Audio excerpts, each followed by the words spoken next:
Assalamualaikum warahmatullahi wabarakatuh. Perkenalkan kami dari tim Yamham ingin mempresentasikan hasil kerja kami terkait bisnis kami.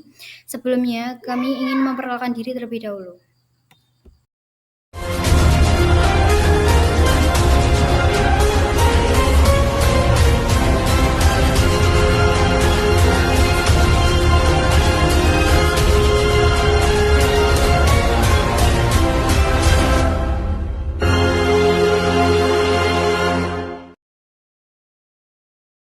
Baik, saya akan menjelaskan mengenai produk yang dijual atau ditawarkan oleh Yamhab. Yang pertama yaitu ada Fruit Sando. Fruit Sando merupakan makanan dari Jepang yang bentuknya seperti sandwich, super fluffy dengan isi berupa potongan buah dan white cream yang menghimpitnya. Rasanya manis dan asam. Yang kedua yaitu Samyang Roll. Samyang Roll merupakan makanan yang terbuat dari mie instan yang berasal dari Korea Selatan yang dikreasikan dengan menggulung mie tersebut hingga berbentuk roll. Rasanya cenderung pedas dan asin. Yang ketiga yaitu es teh. Es teh pertama kali dipopulerkan di Amerika Utara. Es teh sendiri terbuat dari teh yang disajikan dingin dengan es batu untuk rasanya manis dan segar. Selanjutnya terdapat bisnis model kanvas dari Yamhab sendiri. Yang pertama yaitu K-Partners. K-Partners sendiri terdapat Aslam Hypermart, Superindo, Toko Plastik Mutiara, Pepperku, dan Agen Es Kristal. Selanjutnya K-Activities. Yang pertama proses pembuatan Indomie Roll atau Samyang Roll. Yang kedua proses pengemasan es teh. Yang ketiga penawaran langsung. Yang keempat menawarkan tingkat kepedasan. Yang kelima proses pengemasan Samyang Roll. Selanjutnya K-Researches. Yang pertama terdapat chef, yang kedua marketing, yang ketiga editor dan packaging. Dan selanjutnya value proposition, terdapat harga terjangkau, higienis, premium quality, rasa bervariasi, packaging menarik, dan topping bervariasi. Selanjutnya customer relationship, terdapat promosi, paket bundling, pre-order, dan follow up mengenai review pelanggan. Selanjutnya channel, yang pertama sosial media, yang kedua expo, yang ketiga banner. Selanjutnya customer segment. Customer segment sendiri kita ditujukan kepada mahasiswa, dosen, generasi milenial, pelajar, dan semua kalangan. Selanjutnya cost structure. Cost structure sendiri untuk biaya tetapnya itu dari kami sendiri, jadi tidak ada atau nol. Dan biaya variabel untuk Samyang Roll sendiri 235.100, Fruit Sandur sendiri 156.100, es teh 79.800, dan keperluan lain-lain 41.500. Selanjutnya revenue stream. Kami mendapatkan penjualan produk makanan Samyang Roll dan Fruit Sando. Yang kedua penjualan produk minuman atas teh dan penjualan online. Selanjutnya terdapat analisis faktor lingkungan. Yang pertama yaitu faktor sosial, keanekaragaman budaya, yaitu pengaruh terhadap variasi makanan, masakan etnis, dan preferensi makanan. Jadi mie Samyang yang berasal dari negara Korea Selatan memiliki pengaruh terhadap penjualan produk Samyang Roll karena banyak masyarakat, khususnya generasi muda, yang tertarik dengan segala hal yang berbau negara Korea Selatan tersebut, sehingga penjualan naik. Perubahan gaya hidup. Gaya hidup yang sibuk meningkatkan permintaan akan makanan ringan dan layanan pengiriman. Oleh karena itu, Yamhab menyediakan produk Fruit Sando yang dapat dimakan di mana dan kapan saja, sehingga cocok untuk pribadi yang sibuk. Faktor yang kedua yaitu legal dan ethical factors. Yang pertama peraturan keamanan, undang-undang yang mengatur penanganan, penyiapan, dan penyimpanan makanan untuk memastikan aman untuk dikonsumsi. Yamhab sudah mengatur dari penanganan hingga penyimpanan produk, baik produk Samyang Roll, Fruit Sando maupun es teh dengan cukup baik. Yang kedua perundang-undangan lingkungan, undang-undang yang bertujuan untuk mengurangi dampak lingkungan dari produksi pangan, seperti pengelolaan limbah sampah plastik yang digunakan dari produk Fruit Sando dan kemasan mie Samyang dikelola dengan baik agar tidak mencemari lingkungan.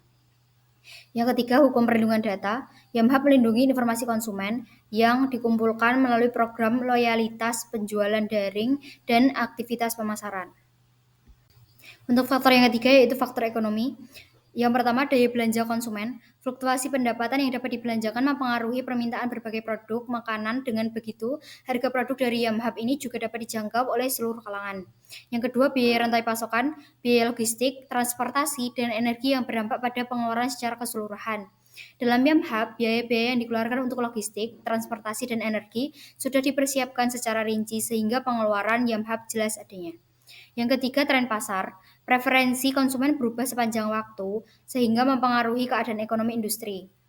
Alternatif makanan yang lebih sehat lebih mahal dibandingkan dengan makanan cepat saji atau makanan yang mudah dibuat.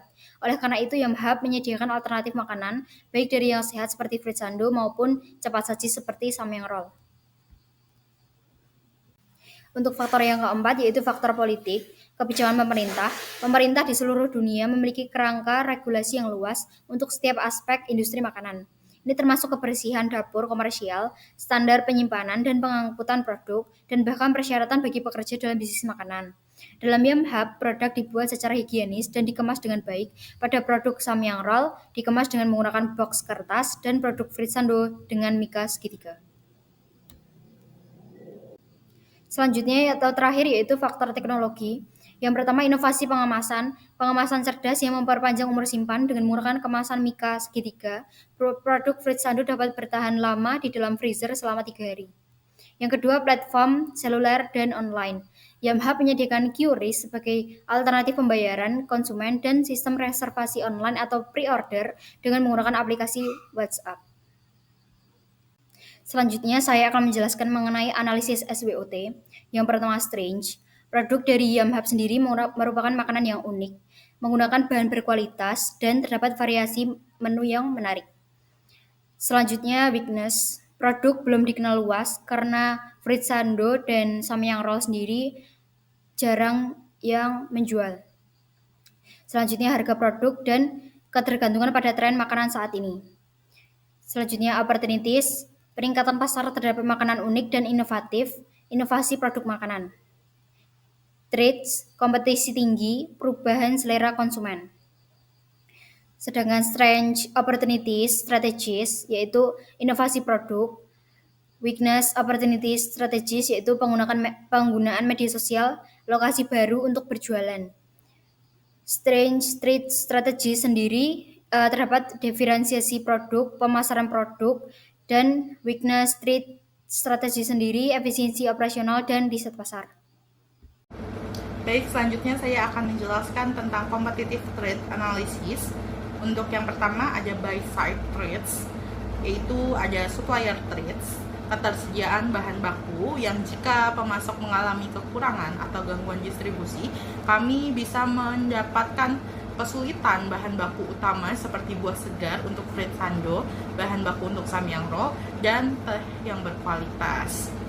Lalu ada harga bahan baku. Untuk peningkatan harga bahan baku atau perubahan pasar dapat meningkatkan biaya produksi dan mempengaruhi margin keuntungan produk. Untuk yang kedua ada intermediary trades, ada distribusi, yaitu tentang ketergantungan pada distributor untuk mengirimkan bahan baku tepat waktu. Gangguan pada jalur distribusi inilah yang dapat mengakibatkan keterlambatan atau stok habis pada produk. Selanjutnya ada biaya tambahan. Biaya yang digunakan oleh perantara dapat menambah beban biaya dan mengurangi margin keuntungan.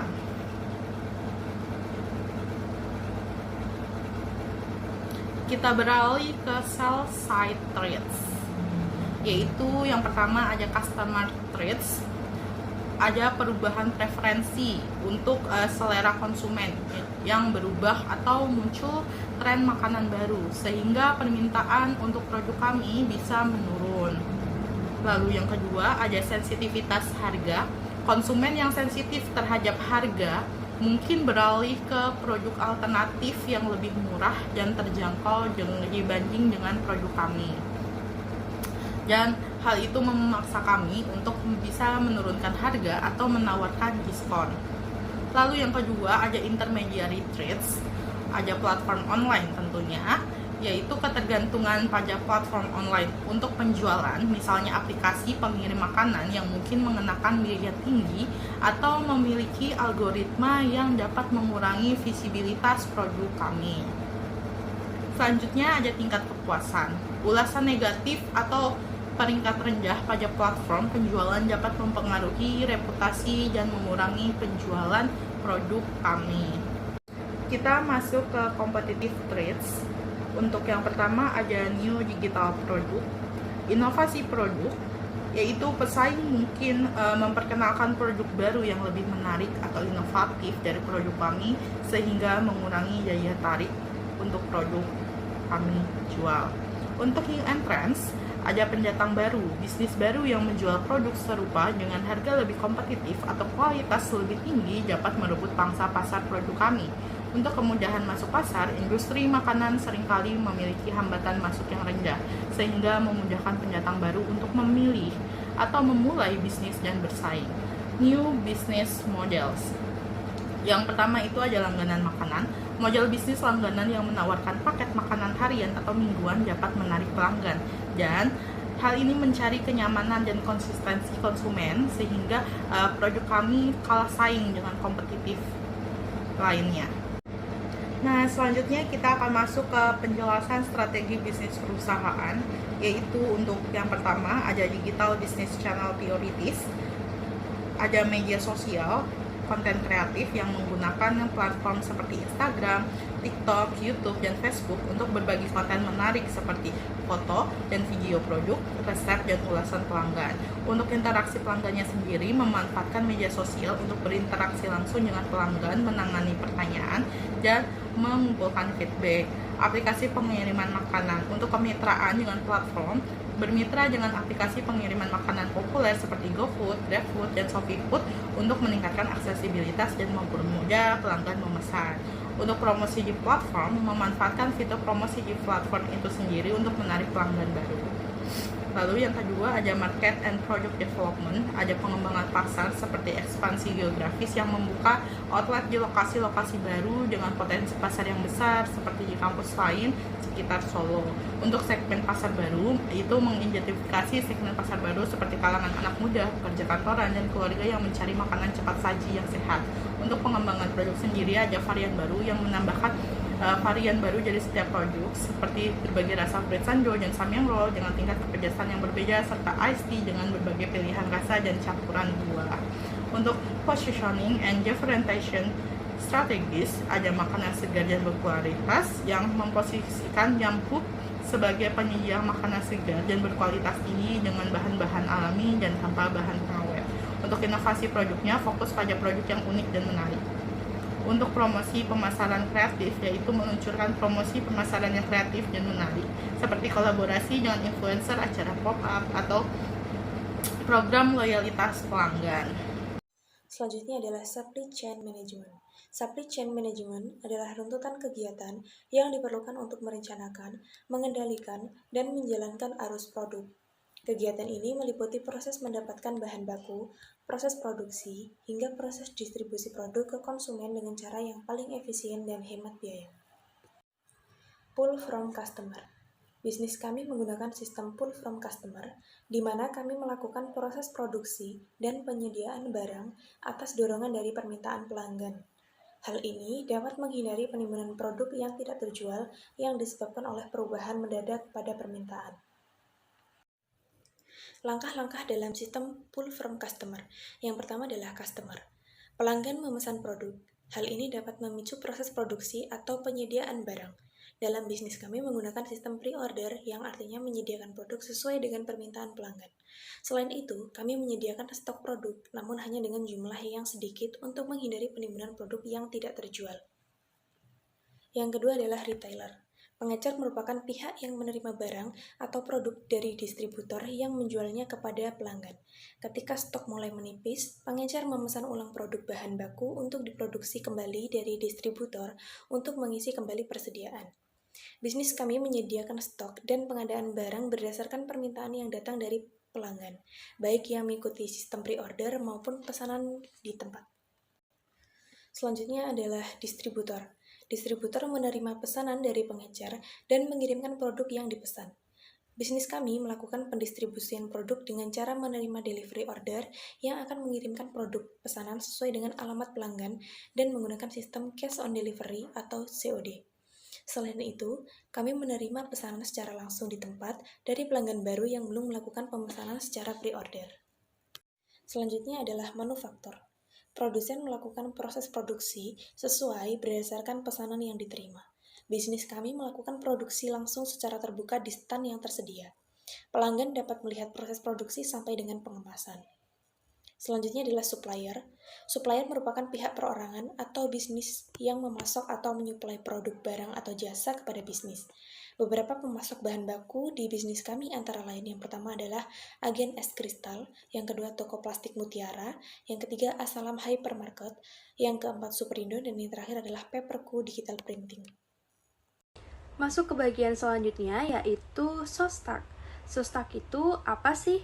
Sostak merupakan sebuah konsep model perencanaan pemasaran yang bisa diimplementasikan khususnya dalam hal digital marketing yang terdiri dari 6 tahapan yaitu situation analysis, objektif, strategi, taktik, action, dan kontrol.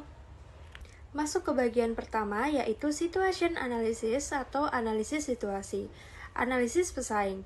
Merek-merek besar seperti Samyang Roll, Sandolisius, Jombang dengan munculnya merek-merek lokal yang menghadirkan persaingan baru. Tantangannya terletak pada membedakan penawaran toko dan membangun identitas merek yang lebih inovasi. Lanjut, situasi saat ini. Dengan pangsa pasar di wilayah lokal dan kehadiran online yang kuat, toko ini telah membangun pijakan, namun perlu melakukan ekspansi lebih lanjut. Analisis SWOT, kekuatan, keterlibatan pelanggan yang besar, strategi pemasaran yang inovatif, dan rangkaian produk yang beragam. Kelemahan, pengenalan merek yang terbatas dibandingkan dengan raksasa industri lainnya. Peluang, memperluas lini produk dengan memasukkan produk es teh dan fruit sando untuk menarik minat pembeli di media sosial dalam membangun merek. Ancaman, persaingan dari merek-merek terkenal, persaingan harga, dan perubahan preferensi konsumen. Objektivitas atau tujuan. Tujuan perusahaan bertujuan untuk menambah pendapatan dan menunjang UMKM di Indonesia. Tujuan pemasaran meningkatkan visibilitas online untuk menjangkau khalayak yang lebih luas dan meningkatkan minat pelanggan. Selanjutnya ada strategi. Nah, di sini juga ada segmentasi dan penargetan. Nah, segmentasi menargetkan penggemar makanan pedas dengan fokus pada rasa dan kebutuhan pelanggan. Penargetan berkonsentrasi pada generasi milenial dan Gen Z yang lebih cenderung menyukai masakan pedas. Taktik, terapkan pemasaran influencer berkolaborasi dengan food influencer untuk meningkatkan minat pelanggan, campuran saluran, memanfaatkan iklan media sosial dan pemasaran konten. Action atau tindakan, meninjau kinerja secara berkala, sesuaikan dengan tren pasar dan minat pelanggan yang berkelanjutan. Yang terakhir ada kontrol. Manfaatkan alat seperti Instagram, TikTok, dan WhatsApp untuk mengontrol tren pasar saat ini. Untuk materi selanjutnya akan dipresentasikan oleh rekan saya. Di sini saya akan menjelaskan mengenai CRM atau Customer Relationship Management dari bisnis kami yaitu Yamhub. Yang pertama yaitu selection. Yamhub menyediakan dua menu yang berbeda yaitu ada makanan pedas dan makanan manis. Kami menyediakan dua karena kami suka dengan makanan pedas. Akan tetapi terdapat juga yang tidak tahan atau suka dengan makanan pedas, maka dari itu kami menyediakan makanan yang manis. Dengan demikian kami bisa menggait dua jenis pelanggan yang memiliki selera yang berbeda sekaligus dengan menyediakan dalam satu tempat. Yang kedua yaitu acquisition. Kami membagikan informasi terkait dengan produk kami melalui sosial media untuk menambah jangkauan pasar sehingga dapat menambah jumlah pelanggan serta melakukan promosi dari mulut ke mulut untuk melakukan promosi dengan jangkauan atau lingkup yang lebih. Kami juga menyertakan nomor WA untuk pelanggan apabila membutuhkan informasi lebih lanjut mengenai produk kami. Yang ketiga yaitu retensi. Untuk mempertahankan kesetiaan pelanggan, kami selalu menyajikan produk dengan menggunakan bahan-bahan yang berkualitas dan pelayanan yang memuaskan. Yamhub juga menyediakan layanan pre-order dengan menghubungi melalui via WhatsApp dan kami juga menerima pesan antar dan kemudahan bagi pelanggan. Yang keempat yaitu ada extension. Untuk meningkatkan minat para pelanggan, Yamhub menyediakan paket bundling untuk mendapatkan harga yang lebih hemat, yaitu dengan 10.000 sudah mendapatkan satu porsi plus es teh Dengan demikian kami bisa menarik pelanggan baru untuk pelanggan. Sekian presentasi dari kelompok kami. Kurang lebihnya mohon maaf. Wassalamualaikum warahmatullahi wabarakatuh.